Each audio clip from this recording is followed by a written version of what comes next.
For Sherry Nicholson, the problems began at 28 weeks, a cyst growing in her unborn baby's chest cavity which threatened his life. That day was really awful. We found out a lot of bad things in one day. They gave us some options. Definitely the baby would die if we did nothing, although they did give that as an option. That wasn't an option for us. Another option was the possibility of having fetal surgery. There's a team at UCSF led by Dr. Harrison who can actually do surgery on the baby in utero. Dr. Michael Harrison has used this surgical technique to operate on the fetus and then return it to the womb to await birth. He relies on wireless devices, called biotelemeters, that he can implant within the fetus to monitor vital signs following the surgery. These devices transmit data to an external receiver and can alert the medical team to anything unusual. After you do something, at some point, you need to get the kid out, and you need to know when the kid's going to tell you, hey, I'm in trouble, I shouldn't be in here anymore, I want out. And by monitoring his physiologic signs and the uterine contractions, and that's exactly what happened for that family. This would how it would be encapsulated. Yeah, you put it inside here. The circuitry that would be in here along with the battery and the sensors. Knowing NASA's expertise in miniaturizing devices for space, Dr. Harrison turned to NASA's Dr. John Hines to develop increasingly smaller biotelemeters.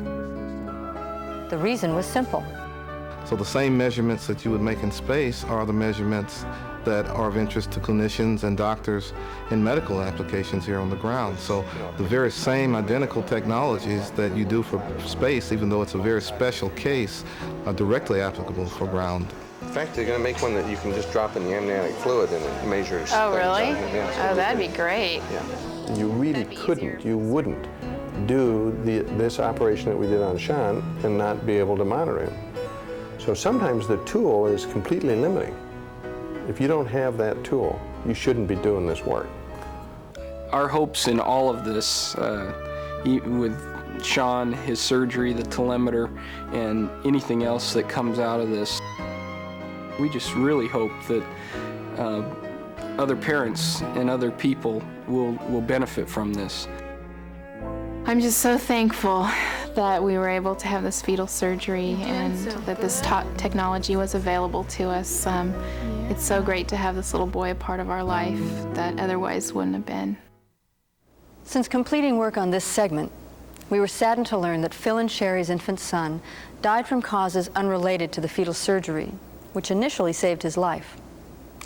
In a letter to us, Sherry asked that we include their story in this video, saying in her words, "Everything we said back during the filming still holds true today.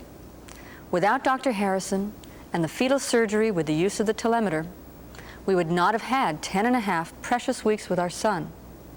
We remain eternally grateful." The Nicholsons' generosity of spirit is remarkable. The impact that NASA Life Science research had on their lives and the life of their infant son inspires us.